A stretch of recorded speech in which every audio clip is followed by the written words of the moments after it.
My daughter's husband thought I was asleep when he crept into my room. He slid open my drawer, reaching for the keys to the safe. But when he looked inside, he froze. This isn't just a story about a home invasion. It's about a betrayal so deep, it shattered my daughter's world and nearly cost me everything.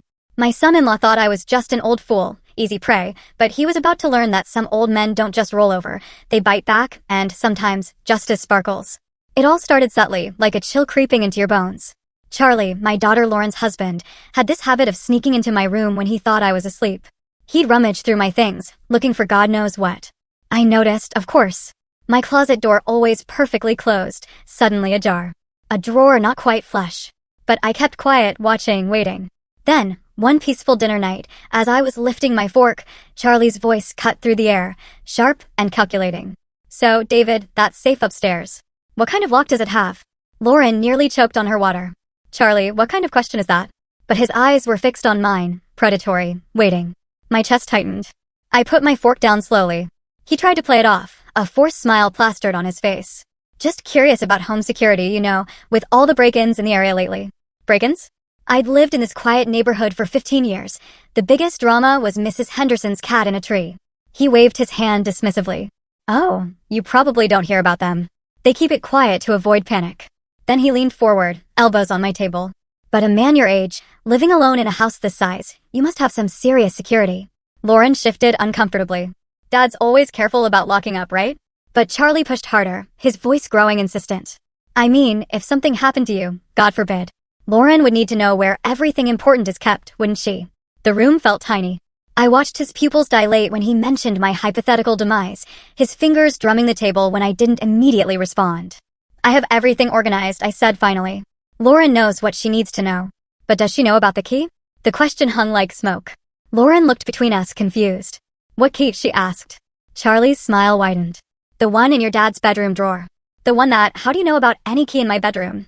The words came out sharper than I intended. For a second, his mask slipped. I saw something cold, calculating flash in his eyes before the concerned son-in-law returned. He smoothly claimed he was looking for aspirin last week, accidentally opening the wrong drawer. Lauren, bless her heart, bought it. I remember that headache. You were really suffering. But I remembered that day too. Charlie had been upstairs for nearly 30 minutes, claiming stomach troubles. Long enough to do more than search for aspirin. "The aspirin's in the medicine cabinet," I said quietly. "Always has been." His jaw tightened, almost imperceptibly. He mumbled about being out of it from the pain. The conversation limped along, but he kept circling back, my bank, house keys, daily routines. Each query felt like fingers probing a wound, testing for weakness. When dinner finally ended, Lauren jumped up. "I'll handle cleanup tonight, Dad." "You cooked?" I usually did cleanup, my ritual for processing the day. Tonight, I desperately needed that familiar rhythm. "Come on, honey," Charlie said to Lauren, his hand already on her shoulder. "Let your dad handle his kitchen. We should get some rest." They disappeared upstairs, their bedroom door closing. As I scrubbed plates, Charlie's questions replayed, the key he shouldn't have known about, the casual mention of my death and Lauren's inheritance. Wash, rinse, dry. My mind cataloged every red flag I'd ignored these past 3 weeks. Charlie's vague unemployment story, his constant interest in my finances, the way he studied my house like memorizing blueprints. The kitchen gleamed when I finished, restored to order. But something fundamental had shifted. The house felt exposed. Upstairs, I heard muffled voices, then silence. Time to see what other surprises waited for me in my own home. The first thing I noticed climbing the stairs was my bedroom door. Slightly ajar, maybe 2 inches of darkness. I stopped, gripping the banister. That door had been closed when I went down for dinner. Always. Lauren and Charlie were in the guest room down the hall. No reason for anyone to be in my room. I listened. No sound from the guest room. Just the settling noises of an old house and my own heart drumming. I pushed the door open slowly. No creak. The hinges were well-oiled. Silent. Stepping into my private space felt like walking into a crime scene. Everything looked normal at first glance. But my eyes, trained by decades of methodical living, caught the discrepancies. The closet door hung open exactly 4 inches. I always closed it completely. My dresser drawers weren't quite flush. The second drawer from the top, where I kept important papers, had been pushed in carelessly. A corner of a manila folder peeked out like a yellow tongue. My stomach clenched. I pulled the drawer fully open. The folders inside had been rifled through, returned in approximately the right order. Someone had been thorough, but not careful enough. My will, normally in the back, had migrated forward. and the small brass key I kept taped under the drawer's lip was gone. I checked twice, running my fingers along the wood. Nothing. The key to my safe, the one Charlie had asked about so casually at dinner, had been discovered and taken. My hands started shaking, not from fear, but from a cold, consuming rage. This wasn't random. Someone had violated my sanctuary, systematically searching for specific items. Someone who knew exactly what to look for and where to find it. I moved to the safe in my closet. The digital lock still worked, but it didn't matter. Charlie had the manual override key. Standing there, surrounded by decades of my life, I felt utterly exposed. How long had he been planning this? How many times had he been in here while Lauren and I were downstairs, cataloging my belongings like items in a store? The violation went deeper than theft. This was personal, intimate. Someone had touched my private papers, seen my financial records, handled things meant for no one but me. The careful boundaries I'd built around my life had been crossed with surgical precision. But Charlie had made one crucial mistake. He'd assumed I wouldn't notice, that I was just another oblivious old man, too trusting and too tired to pay attention. He was wrong.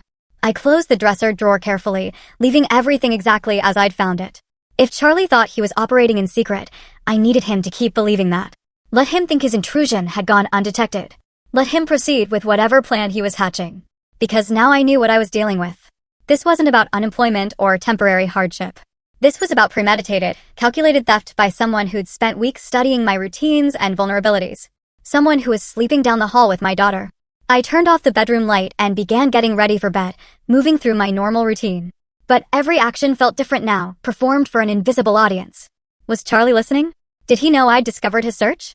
As I pulled back the covers, one thought crystallized. Tomorrow, I would start gathering evidence. Tonight, I would lie awake and plan. But first, I needed to know exactly what I was up against. Sleep was impossible. I lay in bed, staring at the ceiling, my mind cycling through the evening's revelations. Every small sound made me tense. At 11:47 p.m., according to my bedside clock, I heard movement downstairs. Soft footsteps across the living room floor. Not Lauren's light step, something heavier, more deliberate. Charlie. I remained perfectly still, controlling my breathing, listening as the sounds moved toward the front of the house. Barely audible through the old house's thin floors, I heard his voice. Yeah, it's me. Everyone's asleep. A phone call. Charlie was making a phone call at midnight, speaking in whispers he thought no one could hear. I eased myself up, careful not to let the mattress creak. The hardwood floor was cold against my bare feet as I moved closer to the heating vent that connected my bedroom to the living room below. Sometimes sound traveled through the old ductwork in unexpected ways. The old man's definitely loaded. Charlie's voice drifted up clearer now. I found bank statements, investment portfolios, the whole thing. We're talking serious money here. My blood went cold. We're talking. He wasn't working alone. Tomorrow night, Charlie continued. Lauren's going to her book club meeting. She goes every Tuesday, 7 to 9. Gives us perfect timing. I grabbed my phone from the nightstand, hands trembling as I opened the voice recording app.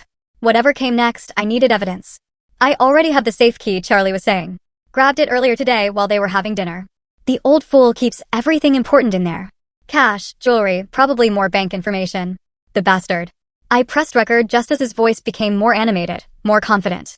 Look, I know you're worried about the timeline, but my gambling debts aren't going away. Those guys aren't exactly patient, if you know what I mean. This has to happen now. Gambling debts. That explained everything. The desperation, the calculated approach, the willingness to betray my daughter's trust. Charlie wasn't just an opportunistic thief.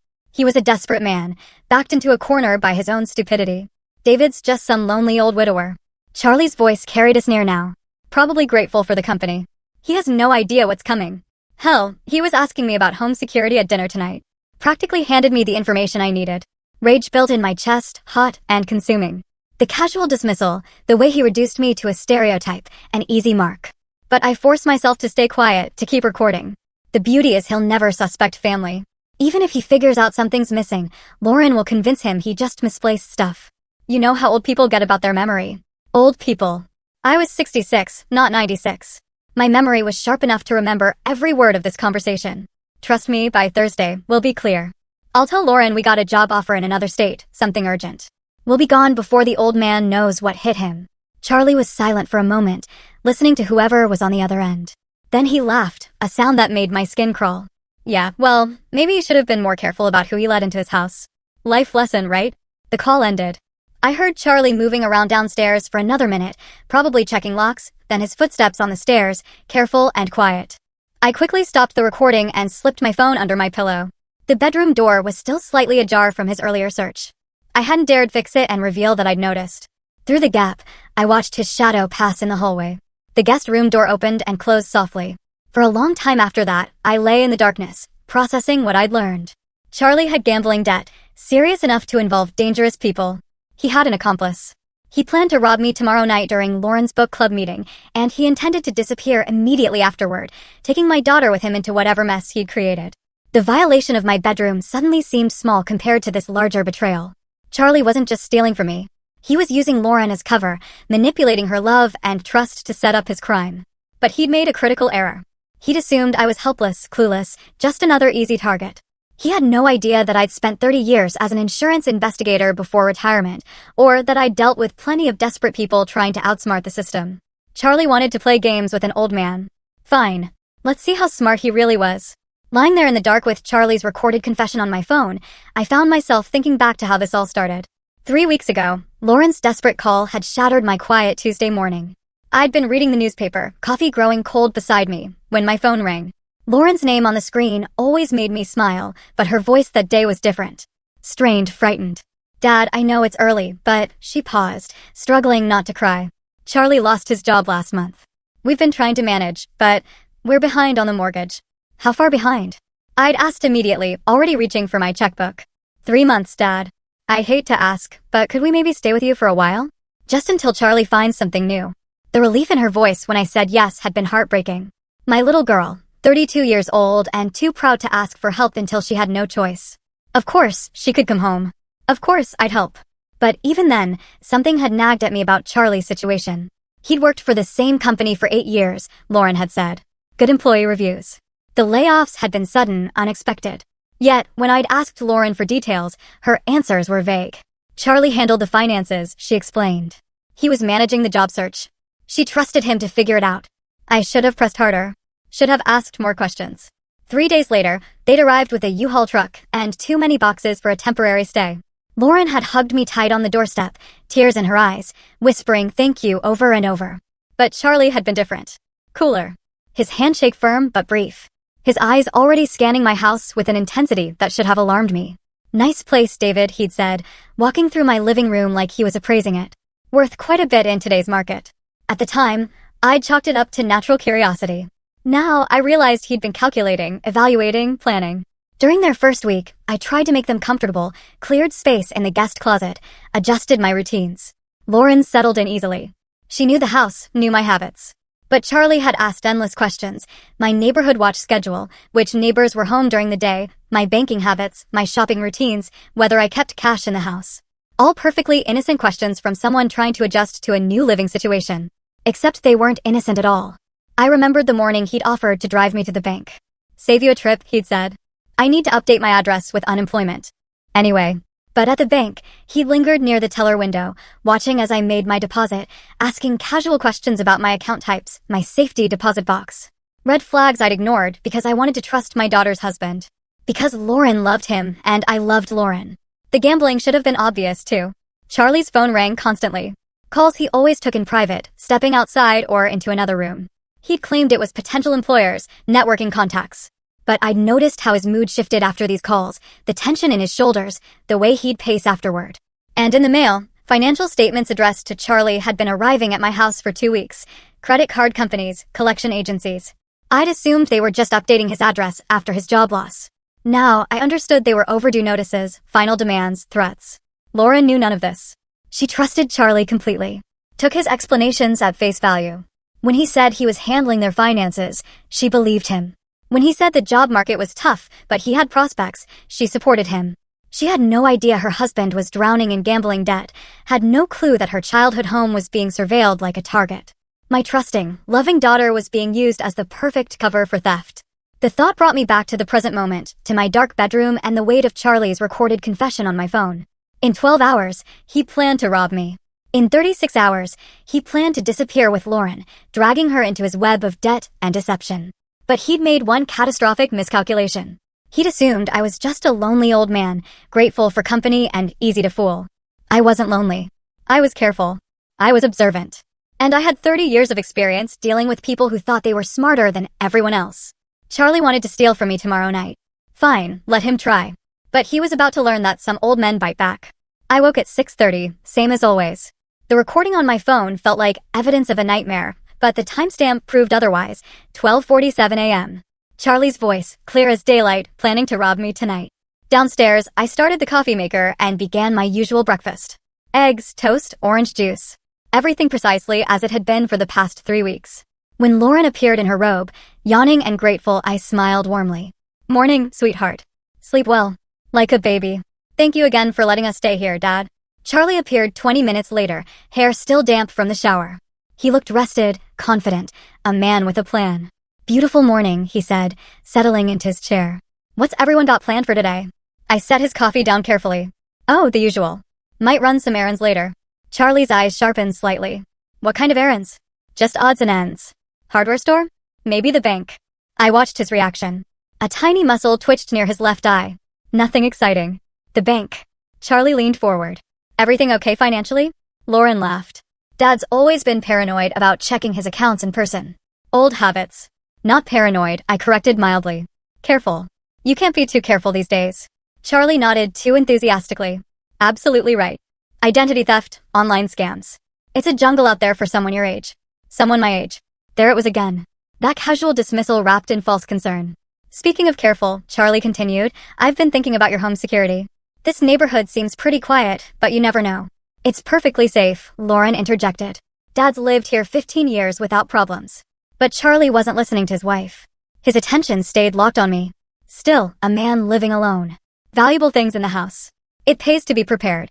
You mentioned that safe upstairs. Is that where you keep important documents? I took a slow sip of coffee, considering my response. Some things. Yes. What about cash? I mean, if the banks went down or something happened, it's smart to have emergency funds readily available. The audacity was breathtaking. He was sitting at my breakfast table, eating food I'd prepared, asking me to inventory my assets for his convenience. I have what I need, I said simply. Charlie tried a different approach. You mentioned being a heavy sleeper last week. That's good. I worry about older folks who can't get proper rest. I hadn't mentioned any such thing, but I nodded anyway. Oh yes. Once I'm out, I'm dead to the world, especially lately. I've been so tired in the evenings. That's normal at your age, Charlie said. Your body needs more rest. Lauren shot him a look. Charlie, that's rude. No, he's right, I said quickly. I usually take something to help me sleep. Knocks me right out until morning. Charlie's posture relaxed noticeably. Perfect. Let him think I'd be unconscious and helpless tonight. Well, I should let you folks plan your day, I said, standing to clear the dishes. I'll probably turn in early tonight. All this family activity has me more tired than usual. That sounds perfect, Dad, Lauren said. You deserve rest. Charlie helped carry plates to the kitchen, and I caught him glancing toward the stairs, toward my bedroom, calculating, planning. You know, he said casually, I might stay up late tonight, watch some TV in the living room. I'm a bit of a night owl. Of course, he was. I smiled and nodded. Make yourself comfortable. The remote's on the coffee table. After breakfast, Charlie announced he needed to make some calls about job prospects. Lauren decided to organize their belongings in the guest room. I think I'll run those errands now, I told them. You two enjoy some quiet time together. As I backed out of the driveway, I saw Charlie watching from the upstairs window. Not the guest room window, my bedroom window. My hands tightened on the steering wheel. Tonight couldn't come soon enough. The hardware store was my first stop. I needed supplies, but more importantly, I needed to think through every detail of what was coming. Charlie had made his intentions crystal clear at breakfast. Tonight, while I supposedly slept deeply with the help of medication, he planned to enter my bedroom, locate the key he'd spotted weeks ago, and open my safe. Simple, clean, the perfect crime against a trusting old man. Except the key wasn't there anymore. I'd moved it at 5 this morning after lying awake since Charlie's phone call. The small brass key now sat safely in my kitchen junk drawer, buried beneath rubber bands and twist ties. Charlie could search my bedroom dresser until his fingers bled. He'd find nothing. But that wasn't enough. I wanted him caught red-handed, humiliated, exposed for exactly what he was. I wanted evidence so clear that even Lauren couldn't deny her husband's true nature. In the hardware store's party supply aisle, I found what I needed. A small confetti cannon, the kind used for gender reveal parties. Spring-loaded, designed to create maximum mess with minimum effort. Perfect. I also picked up a bag of ultra-fine glitter, the kind that sticks to everything and never quite comes off. Silver and gold, because if Charlie wanted to be a thief, he should look the part. Back home, I found the house empty. A note from Lauren on the kitchen counter. Gone grocery shopping with Charlie. Back by 2 p.m. Love you. Perfect timing. I had 3 hours. In my basement workshop, I carefully dismantled the confetti cannon.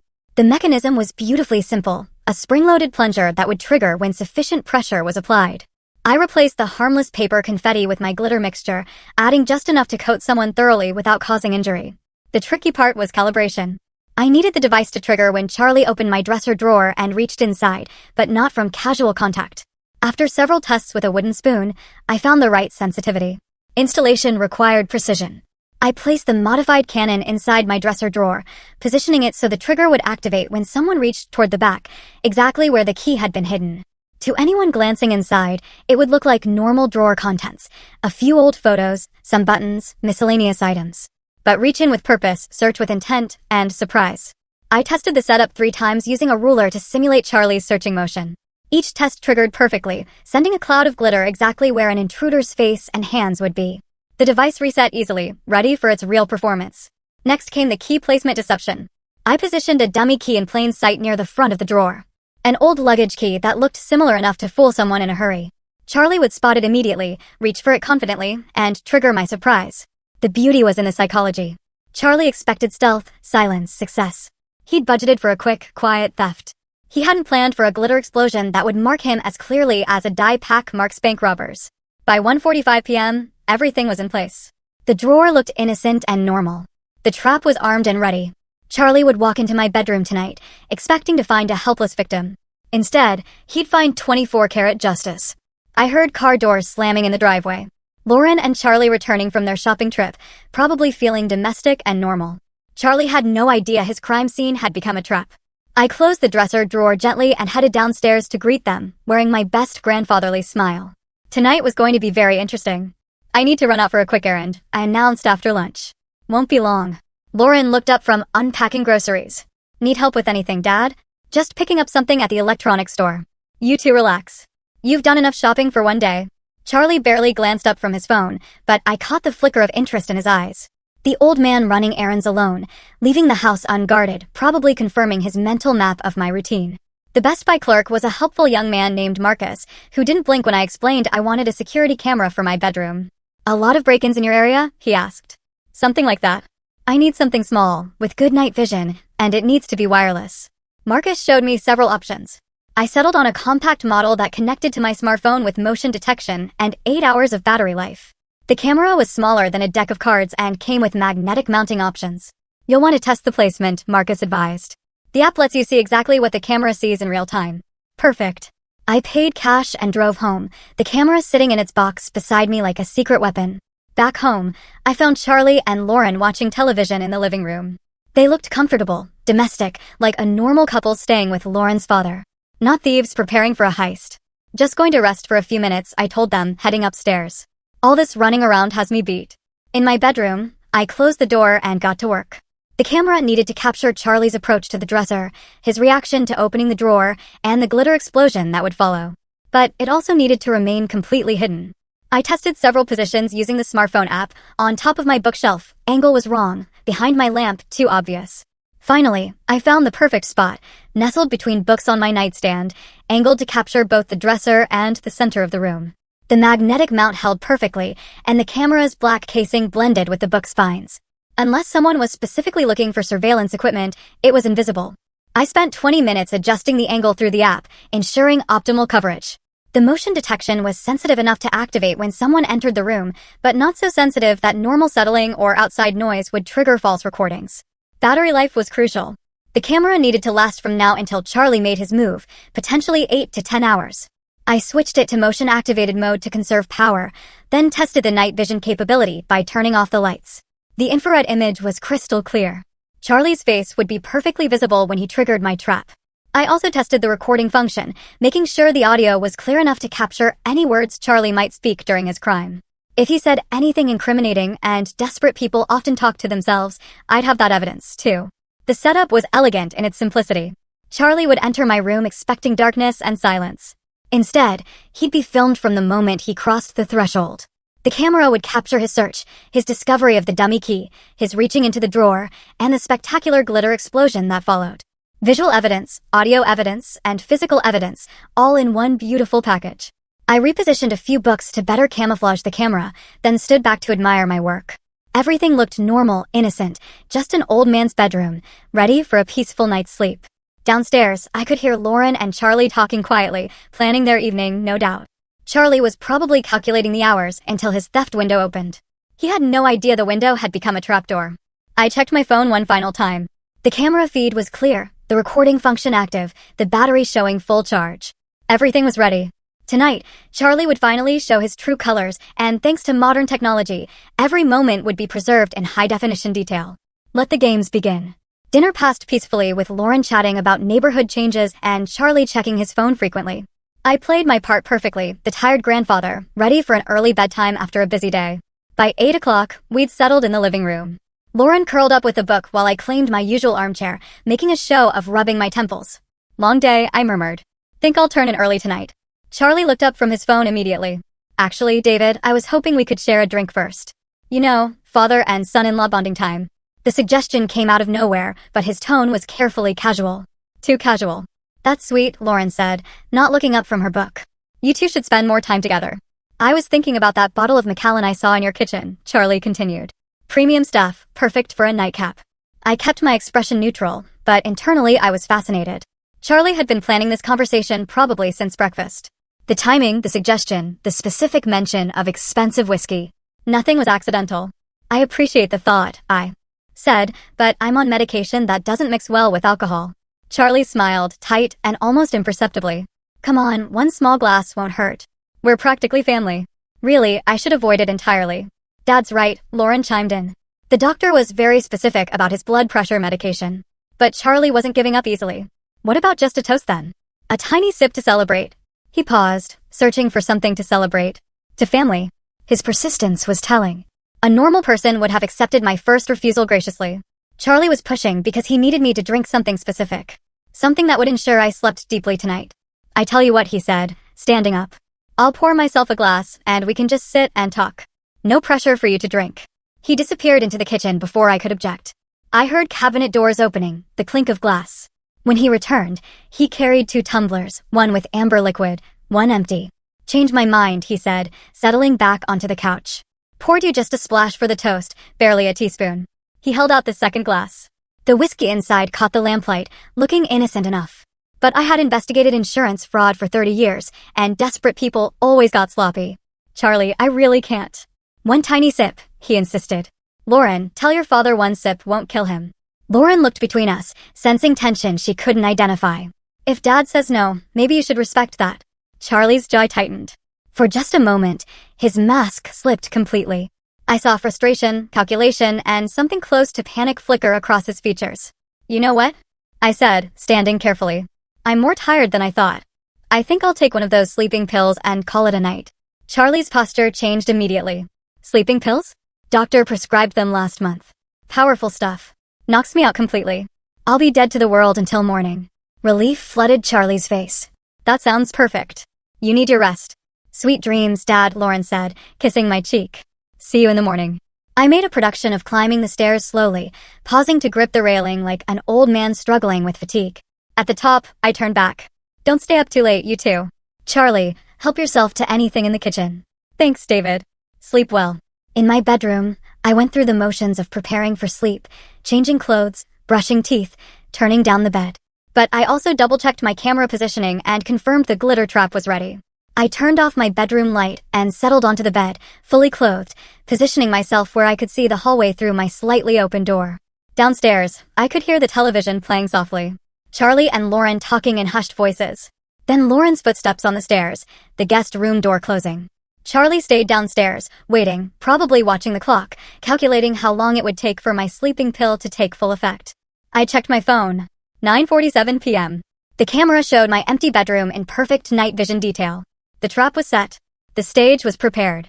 All I had to do now was wait for my son-in-law to reveal his true nature. At 2:43 a.m., I heard the first creak on the stairs. I'd been lying motionless for hours, my phone showing the camera feed in real time, my empty bedroom waiting in perfect night vision clarity. Charlie moved like a professional burglar, avoiding the spots on the stairs that groaned under weight. He'd learned my house's quirks during his 3-week residency, mapping every sound that might betray his presence. The hallway floorboard outside my room whispered under his weight, then silence. He was listening, making sure his sleeping pill story had worked its magic. I controlled my breathing, keeping it deep and regular. The performance of my life, with my daughter's future hanging in the balance. My door handle turned with glacial slowness. Charlie's silhouette appeared in the doorway, backlit by the faint hallway nightlight. He stood frozen for 30 seconds, watching my supposedly unconscious form. Satisfied I was deeply sedated, he slipped inside. Charlie moved with predatory confidence now, believing himself invisible and untouchable. His dark clothing made him nearly invisible, but I could track his movement by sound and shifting shadows. He approached my dresser with the certainty of a man who'd planned every step. 3 weeks of reconnaissance had taught him exactly where to find what he needed, the key that would unlock my safe, my security, my life savings. I watched him position himself directly in front of the dresser. His hands reached for the second drawer, the one containing my hidden key and his spectacular surprise. The drawer slid open smoothly. For a split second, Charlie's posture radiated triumph. He'd found his target, reached inside confidently, fingers seeking the brass key that would solve all his problems. Then my confetti bomb exploded. Boom! The sound was magnificent, like a party favor crossed with a small cannon. Silver and gold glitter erupted in a glorious cloud, coating Charlie from head to toe in sparkling confetti. The explosion echoed through the house like celebratory gunfire. Charlie stumbled backward, cursing violently as glitter settled in his hair, on his clothes, across his shocked face. He looked like he'd been attacked by a craft store explosion, transformed into a walking disco ball. What the hell? He gasped, brushing frantically at the glitter that clung to everything. I performed my awakening with Academy Award precision, sitting up with startled confusion. What on earth? I called out, reaching for my bedside lamp. What was that noise? Light flooded the room, revealing Charlie in all his glittering glory. He stood frozen beside my dresser, covered head to toe in festive confetti, still holding the dummy key I'd placed as bait. Charlie. I blinked with theatrical bewilderment. What are you doing in my bedroom? He opened his mouth, closed it, opened it again. Glitter fell from his hair like holiday snow. I heard a noise, he stammered. Thought someone might be breaking in. Breaking in? I glanced around my room with apparent confusion. And you ended up sparkling? Charlie looked down at himself, finally grasping the full extent of his transformation. He resembled a rejected Christmas ornament. Silver and gold glitter clinging to every surface of his body. There was some kind of trap, he said weakly. Trap? I tilted my head innocently. In my bedroom? From down the hall came the sound of feet hitting the floor. Lauren, awakened by the explosion, was coming to investigate. Charlie's eyes widened with panic. How do you explain being covered in craft supplies while robbing your father-in-law at 3 a.m.? Dad, what's happening? Lauren's voice carried worry and growing alertness. Charlie opened his mouth desperately, but no believable explanation emerged. He was caught, literally red-handed or rather, glitter-handed, in the act of betraying our family. I allowed myself the smallest smile as footsteps approached down the hallway. Just as it turned out, beautifully sparkly. Dad, are you okay? Lauren appeared in the doorway, tying her robe belt with quick, worried movements. Then she stopped dead, taking in the scene before her. Me sitting up in bed, apparently. Confused and concerned. Charlie standing beside my open dresser drawer, covered from head to toe in glittering confetti like he'd been dipped in a craft store. What in the world? Lauren's voice caught. Charlie, why are you? Why do you look like a Christmas decoration? Charlie's mouth opened and closed soundlessly. Glitter drifted from his hair with each movement, settling on my bedroom carpet like festive snow. There was a noise, he said finally, his voice strained. I came to check on your father. At 3 o'clock in the morning? Lauren's tone sharpened. And you ended up covered in, what is that, glitter? Some kind of security device, Charlie said quickly, brushing frantically at his sparkling clothes. It went off when I opened the drawer. Lauren's eyes moved from Charlie to the open dresser drawer, then to me. Dad, do you have security devices in your furniture? I maintained my expression of elderly confusion. Not that I know of, sweetheart. I was sound asleep until that explosion woke me up. Then why were you in his dresser drawer, Charlie? Lauren's voice carried a new edge I'd never heard before, protective, suspicious. Charlie's story began crumbling in real time. I was looking for something to help you sleep. You were tossing and turning, and I thought David might have some extra sleep aids. Sleep aids? Lauren's eyebrows lifted. In his bedroom dresser? I thought maybe. Charlie gestured weakly at the drawer, sending more glitter cascading to the floor. Charlie, I said gently, my medications are in the bathroom cabinet. They always are. The silence that followed felt heavy with implications. Lauren looked between us, her expression shifting from confusion to something harder. So, let me understand this, she said slowly. You left our bed at 3 o'clock in the morning, came into my father's bedroom while he was sleeping, and opened his private dresser drawer. Looking for medicine you knew wasn't there. It's not like that, Lauren. Then what is it like? Lauren's voice rose slightly. Because from where I'm standing, it looks like my husband was going through my father's personal belongings in the middle of the night. Charlie's desperation grew more visible. Lauren, you have to understand. I was just trying to help. Help with what exactly? I interjected mildly. What were you hoping to find in that drawer?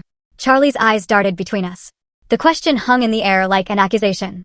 I was confused, disoriented. I thought I heard someone breaking in. Breaking in, Lauren repeated flatly. So, you decided to search my father's bedroom furniture? I wasn't searching. Then what do you call opening his dresser drawer? Charlie's glitter-covered hands clenched into fists. Why are you interrogating me like this? I'm your husband. The defensive anger in his voice seemed to hit Lauren like a physical blow. She took a step back, and I saw something change in her expression, the last traces of trust beginning to crumble. You're right, she said quietly. You are my husband, which is why I'm asking you to explain why you're standing in my father's bedroom at 3 o'clock in the morning, covered in craft supplies, with your hand in his private drawer. Charlie looked trapped, cornered by the weight of his own implausible explanations. Glitter continued to fall from his clothes like evidence of his guilt. I can explain everything, he said desperately. Then please do. Lauren crossed her arms. Because right now I'm very confused about what my husband was doing in here. I watched my daughter's face and saw the exact moment her protective instincts shifted from Charlie to me, the moment she began to see the situation not as a misunderstanding, but as a threat to her father. Charlie must have seen it too, because his next words came out edged with panic. Lauren, you have to trust me. But trust once broken by glitter and lies isn't easily repaired. Lauren's eyes stayed fixed on Charlie, and I could see her mental wheels turning, processing, analyzing, drawing conclusions that her heart didn't want to accept. Charlie, she said slowly. I need you to tell me the truth right now. What were you really doing in my father's bedroom? Charlie opened his mouth, but I knew the moment had come. My daughter deserved better than watching her husband spin more lies. She deserved the truth, no matter how much it would hurt. Lauren, I said gently, reaching for my phone on the nightstand. There's something you need to hear. Charlie's face went white beneath the glitter. David, don't. Don't what? Lauren's voice sharpened dangerously. Don't what, Charlie? I found the recording from 2 nights ago and held up my phone. Sweetheart, I recorded something last night. A phone conversation. I think you should listen to it. No, Charlie said quickly. Lauren, whatever he thinks he heard, be quiet. Lauren snapped, never taking her eyes off me. Dad, play it. I pressed play. Charlie's voice filled the room, clear and damning. Asterisk, yeah, it's me. Everyone's asleep. The old man's definitely loaded. I found bank statements, investment portfolios, the whole thing. We're talking serious money here. Asterisk, Lauren's face went completely still. Her eyes widened as she listened to her husband's voice discussing my finances with a stranger. Asterisk, tomorrow night, Lauren's going to her book club meeting. She goes every Tuesday, 7 to 9. Gives us perfect timing. Asterisk, stop it. Charlie said desperately. Lauren, I can explain. Shut up. Lauren's voice was deadly quiet. Just shut up and let me listen. Charlie's voice continued from the phone. Asterisk, I already have the safe key. Grabbed it earlier today while they were having dinner. The old fool keeps everything important in there. Cash, jewelry, probably more bank information. Asterisk, Lauren's hand flew to her mouth. She stared at Charlie like she was seeing a stranger. Asterisk, look, I know you're worried about the timeline, but my gambling debts aren't going away. Those guys aren't exactly patient, if you know what I mean. Asterisk, gambling debts. Lauren whispered. What gambling debts? The recording continued. Asterisk, David's just some lonely old widower. Probably grateful for the company. He has no idea what's coming. Asterisk, I watched my daughter's face crumble as she heard her husband's casual dismissal of me, his assessment of my vulnerability, his cold calculation of how to exploit my kindness. Asterisk, the beauty is he'll never suspect family. Even if he figures out something's missing, Lauren will convince him he just misplaced stuff. You know how old people get about their memory? Asterisk, Lauren made a sound like she'd been physically struck.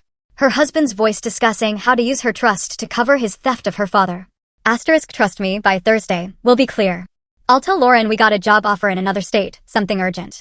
We'll be gone before the old man knows what hit him. Asterisk, I stopped the recording. The silence that followed was deafening. Lauren stared at Charlie, tears streaming down her face. Gambling debts, she whispered. You were going to rob my father? You called him a lonely old fool. Her voice broke.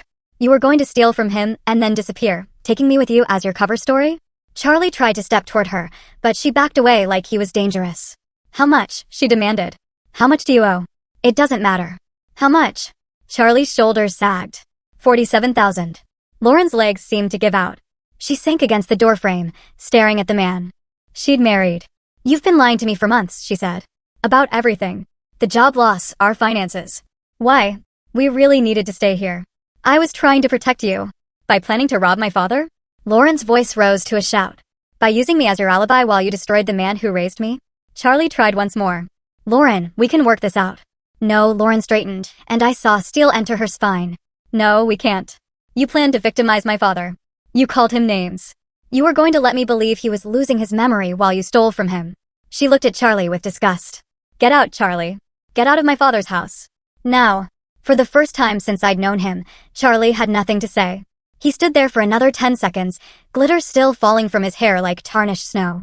Then, something in Lauren's expression, pure, protective fury, finally convinced him that his marriage was over.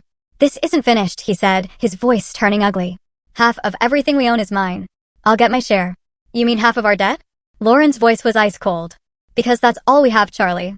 Gambling debt that I knew nothing about. I'll fight you in court. With what money? Lauren stepped closer to him. And I was proud to see she wasn't backing down. You just admitted you owe $47,000 to dangerous people. What exactly are you going to fight me with? Charlie's bravado crumbled. He looked at me with something approaching hatred. This is your fault, old man. You turned her against me. No, Lauren said firmly. You did that yourself. When you decided to plan a robbery instead of asking for help. When you called my father names.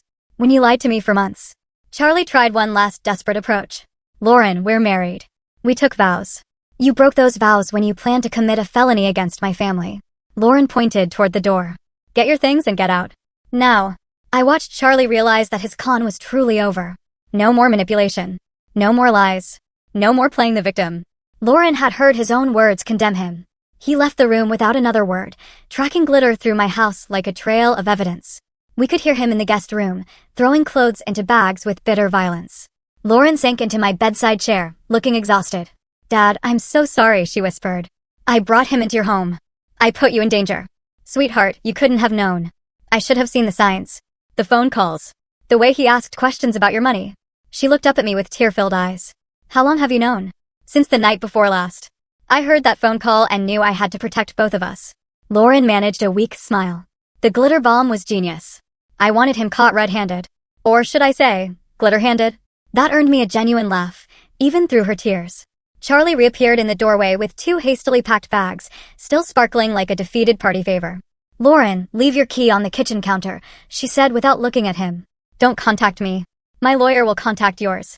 Charlie opened his mouth to argue, then seemed to realize the futility. He walked away, and a minute later, we heard the front door slam. Lauren and I sat in silence for a few moments, listening to Charlie's car start and drive away into the night. Can I stay here? Lauren asked quietly. Just until I figure things out. Sweetheart, this is your home for as long as you want it. 3 months later, I was making coffee when Lauren came downstairs for her new job at the local library. She'd taken to morning routines with the same methodical precision I'd always admired. Morning, Dad. Morning, sweetheart. Sleep well. Like a baby. She poured herself coffee and settled at the kitchen table. Any regrets about the great glitter trap of March? I chuckled. Only that I didn't film his face when it exploded. Lauren's divorce had been finalized 2 weeks ago. Charlie had contested nothing. Hard to argue property division when you're facing potential criminal charges and $47,000 in gambling debt. Library busy today? I asked. Story time at 10 o'clock. Then I'm helping Mrs. Patterson research her genealogy. Lauren smiled. I love it there. Quiet, peaceful, full of people who actually appreciate books. She paused at the door. Thank you, Dad. For protecting me, for handling everything so elegantly. Thank you for trusting me when it mattered most. After she left, I sat in my kitchen, sipping coffee and reading the newspaper. The house felt peaceful in a way it hadn't for months. No tension, no lies, no one calculating how to exploit my kindness. My phone buzzed with a text from Lauren. Forgot to mention, Mrs. Henderson asked if you'd help her install a security system. Apparently, word got around about your innovative home protection methods. I laughed out loud. Maybe I should patent the confetti bomb approach to home security. Outside, spring was settling over Cordell Lane. My neighborhood remained quiet and safe, just as it had been before Charlie's brief invasion of our lives. Sometimes justice comes from courtrooms and police. Sometimes it comes from trusting your instincts, setting careful traps, and letting people reveal their true natures. And sometimes, justice sparkles.